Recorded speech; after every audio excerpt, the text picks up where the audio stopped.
Hi, this is Jeff Bish.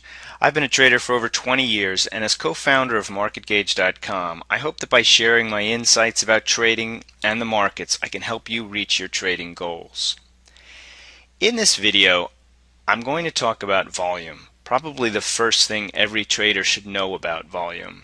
And it is a basic answer to the question a lot of traders want to know, which is, how do I know if there's institutional buying? How do I know if the big guys are buying or selling? Well, this is a partial answer to that, and it's also an answer to the question of how much volume really matters. So I'm going to look at it on a daily basis, and I'm sure I'll do more videos on volume, and this is really a great place to start. First of all, is volume bullish or bearish, and what should I really be looking for in volume? Looking at a daily chart, you want to look for unusual volume. Now, unusual volume means that it's trading a lot more than what's normal. Not just a little bit more, but a lot more. Without having to worry about the nuances of volume, you want to focus on the volume patterns that are just blatantly huge. Now, if you take that one step further, and so what I mean by blatantly huge is, if you look at the chart, look at your biggest volume bars. Okay? Those big volume bars are created by big institutions. They're created by players who are taking a position probably for a much longer term, and they may not even have their entire position built yet, which means big volume areas tend to attract more volume and tend to become really important areas of support and resistance. Now, my volume charts here happen to be colored green if the market goes up on that volume and red if the market goes down on that volume. That's actually not as important to me as what the market does after the big volume. In fact, we've done extensive courses on concepts similar to this, and I'm going to sum it up in just a few minutes. So there's definitely a lot more to it, but this is where you should start.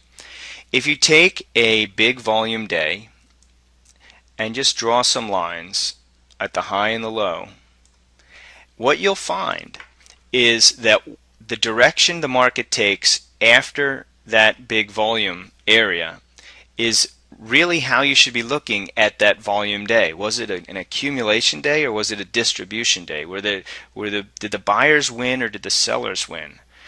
And so in the case of, I just look at Amazon, I can see that this big volume day right here corresponded with the low, but really you consolidated for a couple days after it, and it was not until you took out that volume bar that you really knew which way that volume was going to go. I'll also point out that when you came back down to that level, you held for quite a bit, and in fact you couldn't really get much below it once you got below it, and once you got back above it, the stock was strong. Next big volume bar right here, and again, once we moved above it, you had a bullish bias, and if I draw the line at the bottom, where does the market ultimately come back and hold? Let's look at the next big volume bar. Incredibly bullish looking breakout, but the truth of the matter is that it consolidated after that, and once it took out that volume bar low, it was down. Granted, the market's bias has been pretty strongly down during this time as well, but if the big volume represents, remember, there's a lot of people who took a vested interest in that stock at that price. That price is going to remain important, and the only participants that could create volume bars this big are the institutions. So by looking at volume this way, you're finding good support, you're following what the institutions are thinking, and it's not that hard to do. Let's just take a look at another stock. Okay, IBM. I'll do this one a little more quickly. Just want to take a look at the big volume bars. Here we go. Hopefully you can see the patterns that I'm pointing out. Now you can use this in your day trading and your swing trading. This bar is actually this one right here. I'm not saying that just because it's got big volume it's going to go up. That happened to be the case in so far. But let's take this one.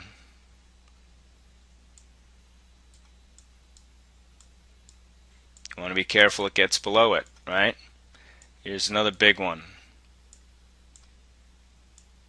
Try to get above it a little bit, but once you couldn't, it sold off. Notice that it actually spent a couple days trying to hold this level before the market just brought it down.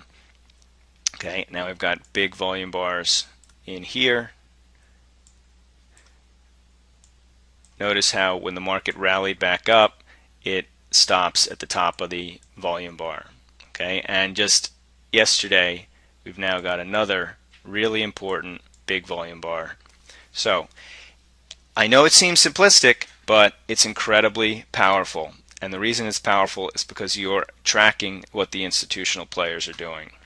Now fortunately,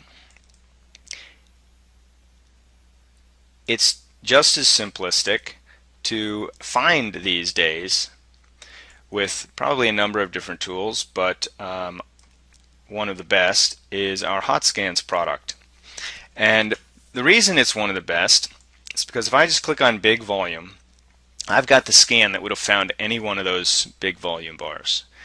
And the reason I'm saying that is because when we look at volume, if you look at the volume chart, the volume bars, we're looking at the whole day versus average.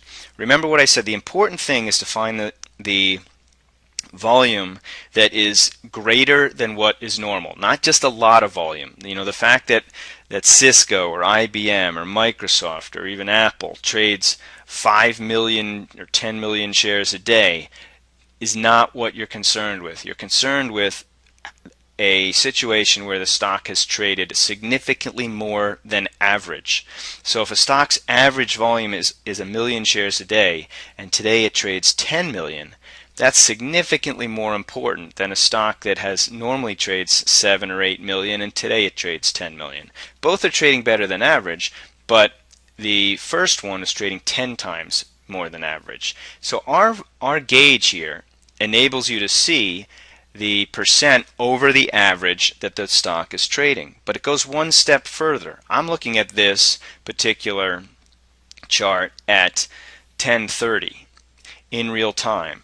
This calculation is telling me that HPQ, adjusted for the time of day, is trading 1,000 times greater than average volume. So if it stays at the same pace that it's on, at the end of the day it will trade 1,000 times greater than average volume. So that enables me to see during the day which stocks are potentially setting up to have this huge volume bar. Now that's helpful for the day trader during the day to find out where the volume is during the day. It's helpful for even the end of day analysis for being able to find the stocks that closed with that type of volume, even that maintained it during the day.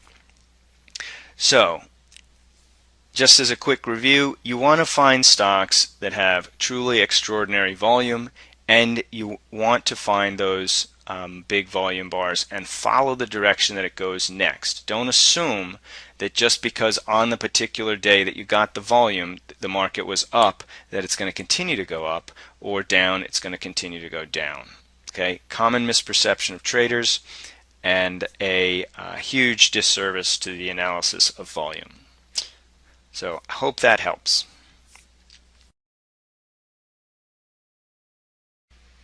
Well, that concludes this lesson. Thank you for watching this video. I hope it helps in your trading.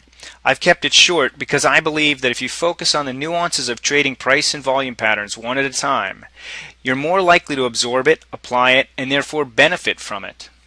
Would you like more? Did you know that this video is only one of a 10-part series that you can get for free?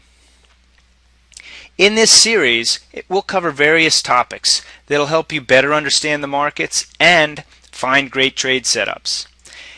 If you'd like to receive all 10 videos, simply go to www.marketgauge.com/HS videos. I look forward to sharing the next video with you.